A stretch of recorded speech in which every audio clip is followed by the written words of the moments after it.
అసలు ఓవరాల్‌గా Indian polity యూపీఎస్సీలో అసలు ఎందుకు ముఖ్యమైనది ఒక్కసారి? సో యూపీఎస్సి అనగానే as a UPSC upcoming UPSC civil సర్వెంట్గా నువ్వు అడ్మినిస్ట్రేషన్లోకి వెళ్తున్నావు.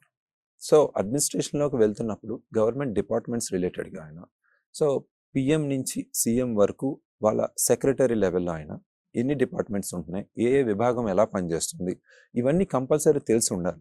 సో ఒక సివిల్ సర్వెంట్గా వెళ్ళిన తర్వాత నాట్ ఓన్లీ సొసైటీ రిలేటెడ్గానే కాకుండా సో ఈ డిపార్ట్మెంట్స్లో ఏం జరుగుతుంది, యాజ్ ఎ డిస్ట్రిక్ట్ అడ్మినిస్ట్రేటర్ అంటే డిస్ట్రిక్ట్లో టాప్ పొజిషన్గా ఇతనే సేవలు చేయాలని కాబట్టి సో ఇతను అన్ని విభాగాలు తెలిసి ఉండాలి. అంతకన్నా ముఖ్యంగా కాన్స్టిట్యూషన్ అంటే మనం కాన్స్టిట్యూషన్ ఎందుకు పెట్టుకున్నాం, ఇక్కడ పాలిటీ అండ్ గవర్నెన్స్. నేను ఒక పాలిటీ అండ్ గవర్నెన్స్ ఫ్యాకల్టీ. ఇక్కడ చాలామంది పాలిటీ గవర్నెన్స్ అంటే రెండు ఒకటే అనుకుంటారు. సో పాలిటీ అంటే మనం రూల్స్ అండ్ రెగ్యులేషన్స్ అన్నీ కలిపి ఒక బుక్గా చేసుకున్నాం, అదే కాన్స్టిట్యూషన్, దాన్నే పాలిటీ అంటాం. సో గవర్నెన్స్ అంటే ఏంటి, ఆ రూల్స్ని మనం ఎంతవరకు ఫాలో అవుతున్నామా లేదా అనేదే కనిపిస్తుంది గవర్నమెంట్ ద్వారా. సో అదే గవర్నెన్స్. సో ఈ రెండు మనం ఫోకస్గా మనం ప్రాపర్గా ఫాలో అవ్వాలి. సో కాన్స్టిట్యూషన్లో మనకి ఏముంటాయంటే ఇక్కడ రూల్స్ అండ్ రెగ్యులేషన్స్ అంటే ఎవరికి, సో ఒక పక్క స్టేట్ అంటే ఇక్కడ గవర్నమెంట్కి, అదేవిధంగా ఇక్కడ సిటిజన్స్కి, వాళ్ళిద్దరు రిలేషన్షిప్ ఏ విధంగా ఉంది.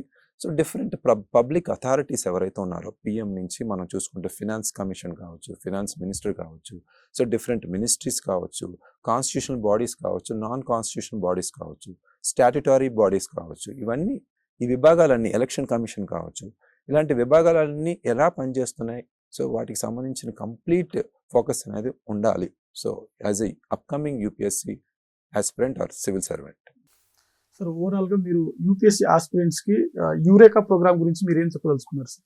సో యురేకా ప్రోగ్రామ్ అనేది 6 monthsలో కన్సిస్టెన్సీతో ఇది ఎంవీసీ అకాడమీలో మీరు జాయిన్ అయిపోతే సో ఏ ఇన్స్టిట్యూట్లో అయినా మీరు జాయిన్ అయినప్పుడు 80% ఎఫర్ట్ అనేది ఇండివిజువల్ నుంచే రావాలి, అంటే యాస్పిరెంట్స్ నుంచే ఉండాలి. సో ఇక్కడ మేము చేసేది ఏంటంటే కంప్లీట్గా మీకు గైడెన్స్ అనేది ప్రొవైడ్ చేస్తాం, ఒక వే అనేది ఇస్తాం. ఆ వేలో మీరు వెళ్తున్నారా లేదా పక్కకి జంప్ చేస్తున్నారా అనేది యాస్పిరెంట్స్ ఫోకస్ లెవెల్లోనే ఉంటుంది. సో 6 months మీరు ఫోకస్డ్గా రెగ్యులర్గా మాతో పాటు నడిస్తే ఆటోమేటిక్గా ప్రిలిమినరీ అనేది క్రాక్ చేయొచ్చు.